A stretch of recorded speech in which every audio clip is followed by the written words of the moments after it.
말씀 보도록 하겠습니다. 말씀은 요한복음 20장 24절에서 29절입니다. 요한복음 20장 24절에서 29절 말씀입니다.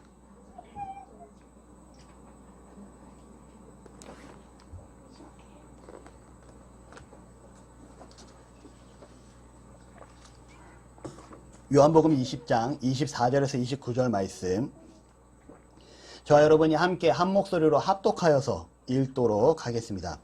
12제자 중에 하나로서 디두모라 불리는 도마는 예수께서 오셨을 때에 함께 있지 아니한지라. 다른 제자들이 그에게 이르되 우리가 주를 보았노라 하니, 도마가 이르되 내가 그의 손에 못자국을 보며 내 손가락을 그 못자국에 넣으며 내 손을 그 옆구리에 넣어보지 않고는 믿지 아니하겠노라 하니라.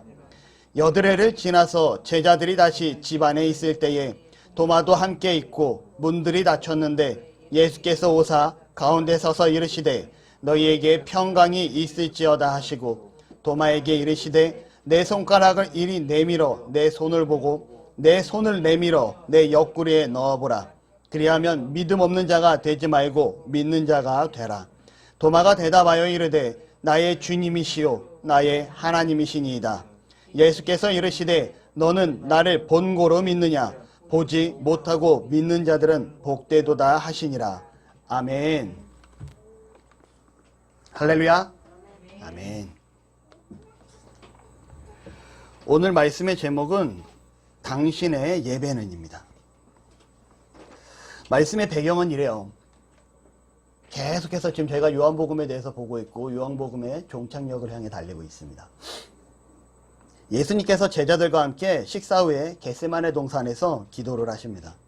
그리고 지난주에 계속해서 끊임없이 잠을 자고 있는 제자들과 정말 진땀을 흘려가면서 하나님 앞에 이 잔을 나에게 피해 주시기를 바랍니다 하고 기도했던 예수님의 모습을 볼 수가 있었죠. 그 후에 어떻게 됩니까? 예수님께서 가룟 유다에 팔려 유대인들에게 잡혀 붙잡히게 됩니다. 그리고 예수님께서는 우리의 죄를 위해서 어떻게 되십니까?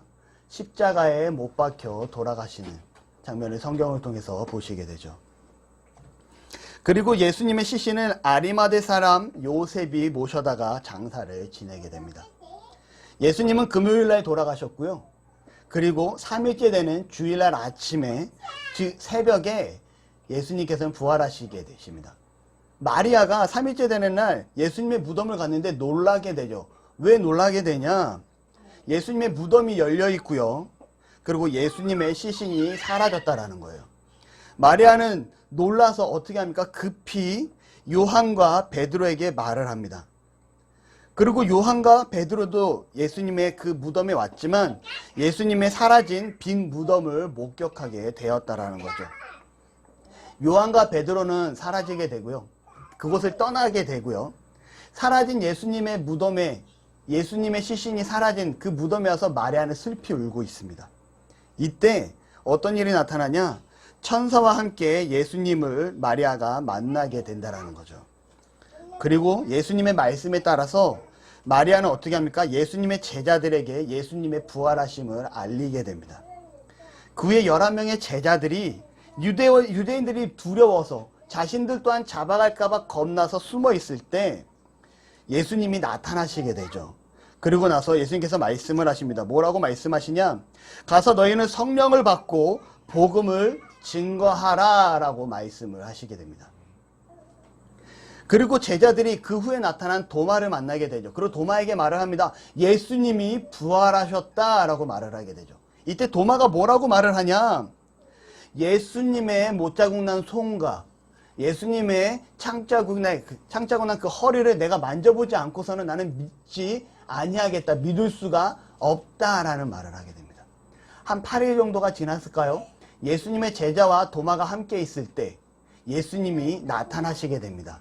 너희가 평안할지어다. 그리고 도마에게 가서 말씀을 하시죠. 내 못자국에 손을 만져보시고 내 창자국에 손을 넣어보아라 라고 얘기를 합니다.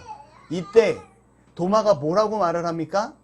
나의 주시며 나의 하나님이십니다 라는 고백을 하게 되죠. 여러분, 그러자 이때 예수님께서 중요한 말씀을 하십니다. 그 말씀은 뭐였냐? 바로 너는 나를 본고로 믿느냐? 나를 보지 못하고 믿는 자들은 더욱더 복되도다 라는 말씀을 하셨다라는 거죠. 오늘 이 본문의 말씀을 통해서 한번 함께 나누는 시간을 가지고자 합니다. 여러분들은 믿음을 어떻게 생각하십니까? 믿음이 뭘까요? 믿음이란 믿음. 단순히 그냥 믿음은 믿는 거죠. 뭐 believe 믿음? 여러분 이렇게 말씀드릴 수 있을 것 같아요. 등을 기대는 것이다. 여러분이 지금 등을 기대고 있습니다. 어디에 등을 기대고 있죠? 의자에 등을 기대고 있다라는 거예요. 다시 말하면 내 뒤에 있는 이 의자가, 나를 받치고 있는 이 의자가 나의 무게를 충분히 지탱할 수 있다라는 걸 내가 믿고 이 의자의 몸을 기대고 있다라는 거죠. 다시 말하면 내 몸을 이 의자에 맡길 수 있다라는 거예요. 무슨 말이냐? 여러분들이 이 의자를 믿기 때문에 앉아있다라는 겁니다. 에이 전도사님, 의자는 당연히 앉으라고 만들어져 있는 거니까, 의자는 누구나 앉으라고 만든 제품이니 당연히 앉는 게 당연하지 않겠습니까? 라고 질문을 할 수 있을 거예요. 하지만 다시금 생각해 보자고요. 의자라는 걸 처음에 만들고 우리가 의자라는 걸 한 번도 접해보지 못했을 때 의자라는 걸 한 번쯤은 믿음이라는 신뢰를 통해서 그곳에 앉아봤다라는 거죠. 그 의자에 앉아봤을 때 이 의자가 나를 지탱할 수 있고 이 의자라는 제품이 사람을 앉을 수 있게 설계된 거구나 라는 믿음이 내 안에 존재하게 됩니다. 그러니 우리는 그 의자 위에 앉을 수 있게 되었다라는 거죠. 여러분, 그렇다면 우리는 믿음이라는 건 우리가 내어 맡길 수 있다라는 거예요. 내 자세를 내어 맡긴다라는 거죠. 과거에 이런 일이 있습니다. 되게 유명한 서커스 고개단의 한 사람인데 제가 조남이 생각이 안 나요. 이분이 나이아가라 폭포에 밧줄을 걸어놓고 밧줄을 타고 건너기 시작을 합니다. 그러자 수많은 사람들한테 질문해요. 여러분, 제가 이 나이아가라 폭포를 건너갈 수 있겠습니까? 수많은 사람들이 대답합니다. 당신이면 할 수 있습니다. 당신이라면 이 나이아가라 폭포를 정말 이 끝에서 저 끝까지 밧줄 하나로 넘어갈 수 있으면 우리는 믿습니다 라고 얘기를 해요. 좋습니다. 한 가지 제안을 합니다. 제가 이 나이아가라 폭포를 건너가는 데 있어서 제가 한 분을 업고 가겠습니다. 저를 믿는다고 하셨으니 한 분만 지원해 주시면 저와 함께 이 나이아가라 폭포를 같이 건너가 봅시다. 지원한 사람이 있었을까요? 없었을까요? 아무도 없었다라는 거죠. 내가 저 사람을 신뢰할지 모르겠지만 정말 내 생명을 맡길 만큼 내가 저 사람을 믿을 수 있을까? 혹은 저 사람이 조금이라도 실수하면 내가 죽을 텐데 할 수 있을까? 결국 이 사람은 혼자서 나이아가라 폭포를 건넙니다. 당연히 성공을 했죠. 여러분, 믿음이라는 건 이런 거예요.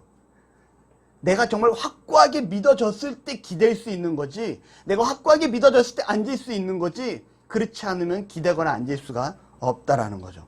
그런데 오늘 제가 이 믿음을 왜 강조하냐? 바로 예수님께서 이렇게 말씀하십니다. 보지 못하고 믿는 자들은 어떻다? 복되다 라고 말씀을 하고 있으시다는 거죠. 여러분은 예수님을 믿기 때문에 이 자리에 앉아 계십니다. 이 자리에 여러분들은 의자를 신뢰하고 믿기 때문에 의자에도 앉아 있습니다. 그렇다면 여러분들은 이 예배의 자리에 앉아 있는 여러분들은 어떠한 자들이냐? 예수님은 분명하게 말씀하세요. 복되도다 라고 말씀하고 있다는 거죠. 여러분들은 복된 자들입니다. 아멘. 아멘. 그렇다면 우리는 어떻게 예수님을 믿을 수 있는가요? 어떻게 복된 자들이 되어지는가? 우리는 예배를 통해서 예수님을 믿고 예배를 통해서 예수님 앞에 복된 자가 되어질 줄로 믿습니다. 아멘. 예수님께서 복을 주시지 않으셨으면 여러분들은 이 자리에 앉아 있을 수 없어요. 왜 그러냐? 세상과 구분되지 못했기 때문이에요. 하나님께서는 여러분들을 선택하셨고 예수 그리스도를 성령을 통해서 믿게 하심으로 말미암아 예수 그리스도 덕분에 이 자리에서 복받은 자로 예배할 수 있게 해주셨다라는 거죠. 여러분들은 세상에 있는 사람들과 마찬가지로 복을 받지 못한 예배하지 아니한 자들이 되기를 원하십니까? 그렇지 않기를 바랍니다. 온전히 예수님을 믿고 복받은 자가 되시기를 부탁을 드립니다. 아멘. 제가 질문을 한번 드려볼게요. 그렇다면 한 주 동안 과연 이 예배를 기억하시면서 이 예배를 어떻게 드릴지 고민하시면서 나오신 분이 계십니까? 우리가 예배할 때 가장 중요한 거예요. 예배는 그냥 우리 교회는 주일 오전 11시에 예배를 드립니다. 대부분의 많은 교회들이 주일 오전 11시에 예배를 드릴 거예요. 그런데 이 예배를 드리러 오는데 오늘은 꼭 은혜를 받아야지. 이번 주일날에는 내가 어떻게 해서든지 하나님 앞에 예배함에 있어 은혜 받는 시간이 돼야지. 내가 말씀을 굳건히 붙잡아야지. 내가 뜨겁게 기도하고 내가 하나님 앞에 부르짖는 찬양을 해야지라는 자세로 교회에 나온 사람이 있을까요? 그런 분이 계시다면 정말 더더욱 복된 자들일 줄로 믿습니다. 여러분, 제가 이 말씀을 드리는 이유는 우리가 하나님 앞에 예배하는 자가 되었다라면 이제 좀 더 성숙해지기를 바라는 마음에서 이 말씀을 드립니다. 단순히 왔다가 그냥 가는 것이 아니라 그냥 내 신앙이 그냥 주일날 와서 그냥 지키기만 하면 돼라는 예배가 아니라 그냥 온전히 하나님 앞에 예배하고자 하는 뜨거운 갈망을 가지고 하나님 앞에 온전한 이 마음을 가지고 예배하는 자들이 되시기를 바랍니다. 이렇게 대부분은 생각해요. 제가 이제 신앙생활을 하다 보니까 교회를 좀 빠지면 왠지 죄 짓는 것 같아서 교회는 빠지면 안 될 것 같아요. 맞아요. 양심이라는 게 생기기 때문에 그렇습니다. 근데 그런 양심의 거리낌의 예배 때문에 그냥 교회를 나오는 것이 아니라 정말 하나님을 믿고 예수님을 믿고 성령의 도우심 가운데 온전히 하나님을 예배하고자 하는 그 자세로 예배하는 은혜가 있기를 바랍니다. 초대교회가 어떻게 만들어지냐? 예수님으로부터 말씀을 듣고 배운 자들을 통해서 복음이 전파되기 시작을 합니다. 예수님의 제자들을 통해서 복음이 전파되고요. 그들이 뭐라고 말하냐? 여러분, 예수님을 믿으면 천국에 갑니다. 그분이 여러분의 죄 때문에, 저와 여러분의 죄 때문에 십자가에 못 박혀 돌아가 죽으셨습니다. 그리고 부활하셨고 승천하셨습니다. 그분은 다시 오실 것입니다. 이 사실을 믿으면 여러분은 구원을 받습니다. 복 받은 자들입니다. 라고 복음을 외치기 시작을 하죠. 그리고 이 복음을 받아들인 자들이 어떻게 합니까? 예수님께서 부활하신 그 안식 후 첫날, 오늘날로 이 주일을 기념해서 예배하기 시작을 하고 그 예배가 지금까지 이어지고 있다라는 거예요. 여러분, 예수님의 제자들을 통해서 복음을 들었던 자들은 예수님한테 직접적으로 복음을 들었던 자들이 아니에요.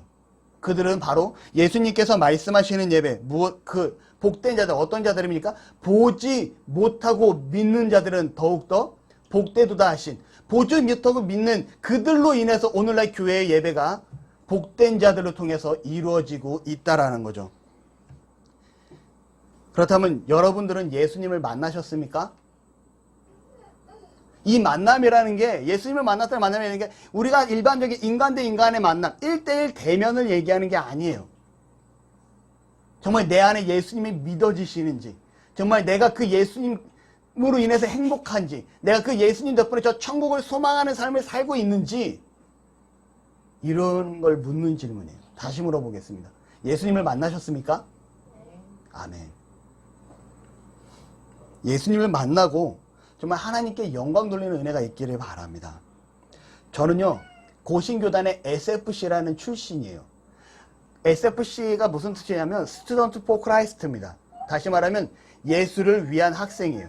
학생신앙 운동이라 해가지고 예수를 위한 학생이라 해가지고 저도 SFC 출신이고요.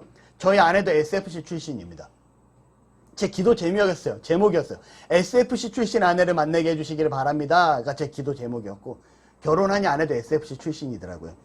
너무 감사한데, 제가 맨 처음으로 SFC 수련회를 갔을 때 언제 갔냐? 6학년 졸업을 앞두고 이제 중학교 1학년이 되기 직전에 그 겨울에 SFC 수련회를 갑니다. 500명이 넘는 학생들이 모여서 하나님을 예배하고 찬양을 해요. 우와, 이런 예배도 있구나. 이렇게 수많은 학생들이 모여서 뜨겁게 하나님을 찬양하고 하나님께 기도하고 부르짖을 수 있구나. 그곳에서 예배함을 통해서 너무 감동을 받습니다. 예배 가운데 은혜를 받아요. 감격을 하고 너무나 만족스러운 감사한 예배를 드리고 오게 되죠. 3박 4일 동안. 그러면서 그곳에서 깨닫습니다. 내가 진짜 죄인이었구나. 아직도 생각나요.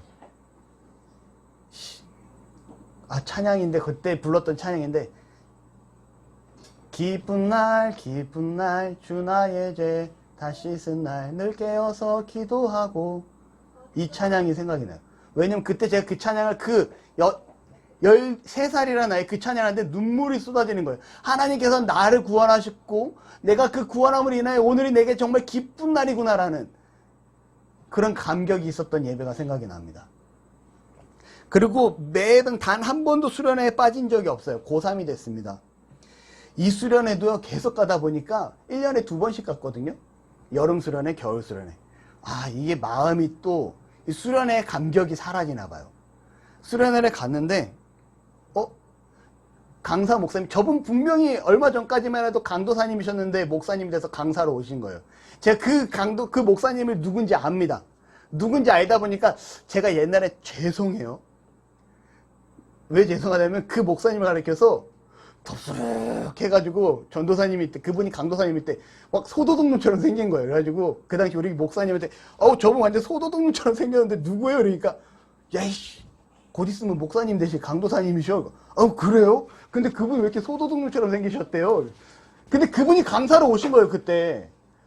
그러니까 저 소도둑 목사님이 말씀을 전하시네 라는 생각을 했고요. 그 말씀을 듣는 내내 소도둑이라는 생각이 가득해가지고 은혜가 하나도 안 되는 거예요. 이게 문제가 심각합니다. 나는 은혜 받으러 왔는데 3일째 되던 날 이제 하루밖에 안 남은 거예요. 제가 무슨 생각을 하냐? 기도를 합니다. 하나님, 제가 예배하러 왔는데 하나님께 은혜 받기 위해 왔는데 제 자세가 잘못된 것 같습니다. 하나님 용서해 주시기 바랍니다. 제가 이 마지막 예배를 통해서, 마지막 집회, 이 수련의 예배를 통해서 뭐 어떻게든지 하나님 앞에 달려나아가고 어떻게든지 은혜 받는 시간이 되기를 바랍니다 라는 기도를 해요. 그리고 예배 시간에 정말 바른 자세를 앉습니다. 그리고 수첩을 꺼내들고 말씀을 하나하나 다 적기 시작을 해요. 그 예배 시간에 제가 은혜를 받았을까요? 못 받았을까요? 은혜를 받았죠. 얼마나 큰 은혜를 받았든지 정말 이 뜨거운 마음과 이 복받쳐 오르는 가슴을 감당할 수가 없는 거예요. 그러면서 느낍니다. 와, 하나님 앞에 사모하고 정말 그 은혜를 사모했을 때 주시는 은혜가 이렇게 크구나 라는 걸 제가 예배 시간에 깨닫게 됩니다. 여러분, 우리가 이 예배가 수련회만 가능한 예배가 아니에요. 그 은혜는 수련회만 주어지는 은혜가 아닙니다. 정말 하나님 앞에 내가 이 예배를 통해서 은혜 받겠다라는, 내가 하나님 앞에 복받은 자로서 예배 가운데 성공하겠다라는 자세를 갖춘다면 우리에게 주어지는 이 예배는 날마다 성공하는 예배가 될 줄로 믿습니다. 아멘. 나눔교회 외에 수많은 교회들이 많이 있어요. 이 교회들도 다 똑같습니다. 하나님의 말씀을 전합니다. 하나님을 찬양하고요, 기도를 해요. 우리와 다를 바가 없는 교회들이 정말 어마어마하게 많죠. 여러분, 그런데 지금 한국교회는 교회가 죽어가고 있습니다. 아니, 예배가 죽어가고 있다는 거죠. 이 예배에 생명력이 없어요. 시간이 돼서 와서 앉고 찬양을 하는데 이 찬양에 곡조 있는 기도라는, 마르틴 루터가 곡조 있는 기도라고 말을 했는데 이 곡조 있는 기도함에 내 마음에 감동이 없습니다. 단지 그냥 음료를 따라 웅얼거리는 거에 지나지 않아요. 예배 시간에 옆 친구하고 예배하고 싶으면 말씀이 전하든 말든 예배 시간이고 뭐고 그냥 옆 친구하고 쏙닥쏙닥 거리기에 전혀 거리낌이 없습니다. 예배 시간에 스마트폰에 문자나 카톡이 와요. 이거를 아무 거리낌 없이 열어서 보고 카톡을 답장을 하죠. 예배 시간에 내가 저 말씀에 집중해야 된다라는, 그 말씀에 온전히 서야 된다는 자세가 사라졌어요. 전화가 옵니까? 전화 받으러 나가야죠. 이게 대부분 오늘날 교회의 모습이라는 거예요. 여러분, 한국교회의 예배가 무너져가는 현실입니다. 그 결과 어떤 모습이 나타나냐? 정말 안타까운데 기독교를요, 교회가 교회다운 모습으로 나타나지 않자 죄송하지만 세상은 교회를 뭐라고 얘기하냐? 개독교라고 얘기합니다. 개만도 못한 교회라고 얘기를 해요. 이게 한국교회의 현실입니다. 그리스도인들이라면 정말 예배 가운데 목숨 걸고 나아가서 은혜 받고 그 받은 은혜로 복 받은 자로서 하나님께 영광 돌리는 세상의 빛과 소금으로서 삶을 살아가야 되는데 그러한 삶을 살고 있지 않다라는 거죠. 좀 전에 제가 지난주에 제주도를 갔다 옵니다. 한 분을 만나죠. 이분이 얘기를 해요. 제가 만난 두 사람을 같이 만나서 식사를 하는데 한 분은 여호와 증인이에요. 한 사람은 저고요. 한 분은 무교 신자예요. 어떻게 하다 종교 얘기가 나왔어요. 밥을 먹다가. 그러자 그분이 이런 말을 합니다. 그분은 집을 짓는 사람인데 뭐라고 얘기를 하냐? 제가 밖에서는 사장이잖아요. 차 사장, 교회 공사 하나? 왜요, 사장님? 난 교회 공사 안 해.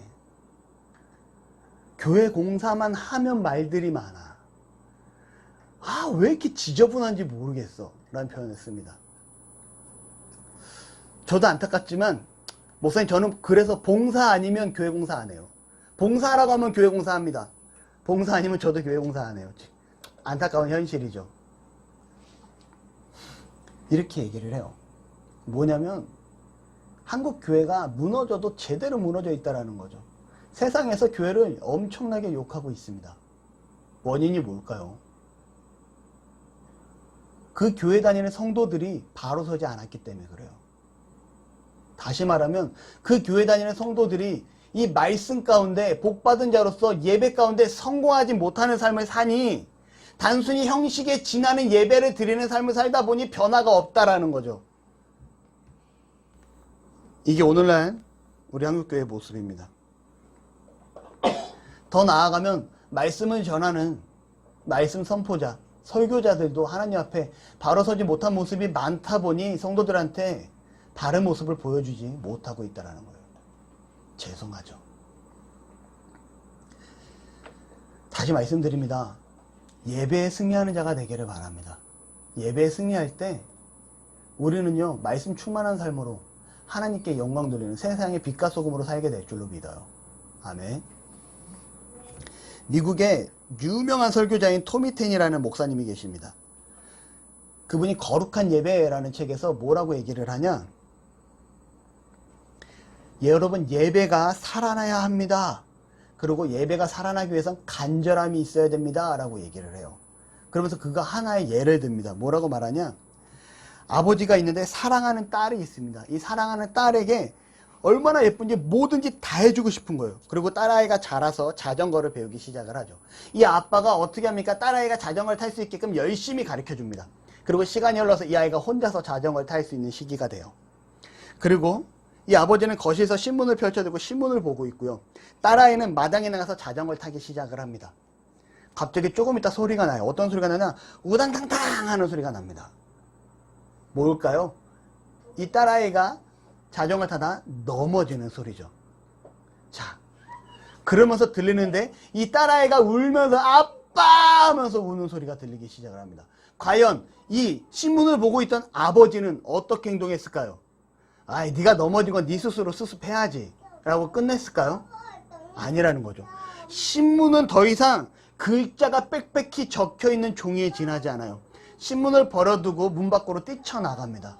그리고 딸아이에게 달려가기 시작을 하죠. 그리고 딸아이에게 괜찮은지 딸아이의 모습을 살피고 딸아이를 안아주기 시작을 합니다. 여러분, 바로 이거예요. 하나님은요, 이 딸아이가 넘어지면서 아빠라고 불렀을 때 그 자기가 이 상황에서 구해줄 수 있는 사람은 지금 집안에 있는 아빠라는 걸 알고 아빠를 간절히 찾았을 때 그 아빠가 어떻게 행동합니까? 미친 듯이 달려나가 딸아이를 보듬어주는 모습을 보게 돼요. 우리가 예배 가운데 아버지 하나님을 간절히 찾을 때 하나님은 우리에게 다가오셔서 우리에게 은혜로 우리를 보듬어주고 하나님의 사람으로서 더욱더 온전히 세워주시는 은혜가 있으리라 믿습니다. 아멘. 토미 테니 목사님은 이렇게 얘기를 해요. 여러분, 하나님의 은혜란 경험을 하면 할수록 감사하고요. 하나님의 은혜란 내가 느끼면 느낄수록 더욱더 신비롭고요. 하나님의 은혜란 내가 가까이 접하면 접할수록 정말 이루 형언할 수 없는 평화가 찾아오는 은혜가 있을 줄로 믿습니다. 말씀의 결론을 맞아요. 예배 가운데 은혜 받고 말씀대로 살고자 다짐을 하게 된다면 여러분은 예수님이 말씀하시는 보지 못하고 믿는 자는 더욱더 복되도단 더욱더 복 있는 자의 삶을 살게 될 줄로 믿습니다. 여기서 말하는 복은 단순히 잘 먹고 잘 살고 잘 되는 복이 아니라 하나님 앞에 그리스도인으로서 저 천국을 소망하고 이 땅에서 평화를 누리며 살아가는 은혜를 나타내요. 그리스도인다는 삶을 살 때 하나님께 영광 돌리게 되고 더 나아가 여러분이 다니는 교회도 변화가 되고요. 그 교회가 머문 세상도 바뀌어지게 될 줄로 믿습니다. 이런 하나님 앞에 예배에 성공하는 복받은 자로 하나님께 영광 돌리는 은혜가 있으시기를 바랍니다. 아멘. 기도하겠습니다. 하나님 감사합니다. 우리를 사랑하시고 보지 못하고 믿는 자는 복되도다 하신 주님의 말씀처럼 우리가 정말 복된 자로서 온전히 예수님을 믿고 하나님께 영광 돌리는 은혜가 있기를 바랍니다. 더욱이 복된 자의 삶인 예배에 충실하게 하시고 이 예배를 통하여 하나님의 은혜를 누리며 세상에서 더욱더 힘있는 그리스도인다운 삶으로 영광 돌릴 수 있도록 주께서 축복하시고 함께하여 주시옵소서. 감사드리며 예수님의 이름으로 기도드립니다. 아멘.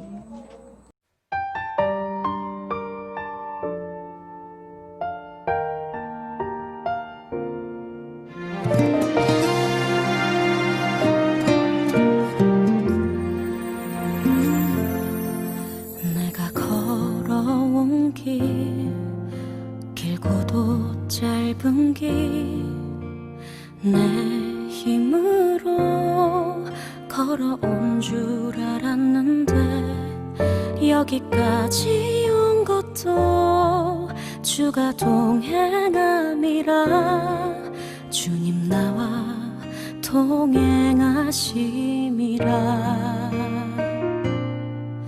때론 험한 길에서 폭풍우를 만나고 때론 가시밭길에서 고난을 당하나 주님 동행하시니 나는 두려움 없네. 주님 나와 동행하심이라. 할렐루야 주 동행하시네. 할렐루야 주 동행하시네. 험한 골짜기도 나 두려움 없네. 주님 나와 동행하심이라.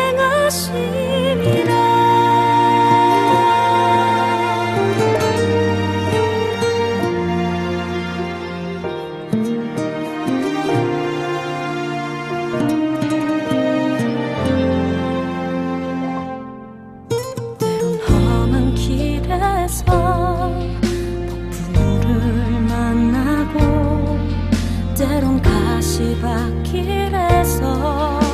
고난을 당하나 주님 동행하시니 나는 두려움 없네.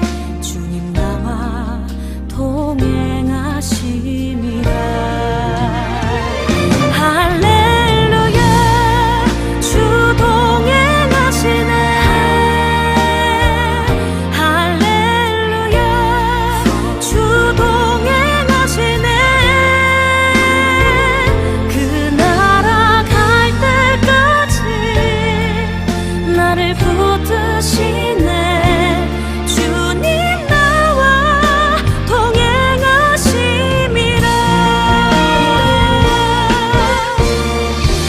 주 너를 지키리. 아무 때나 어디서나 주 너를 지키리.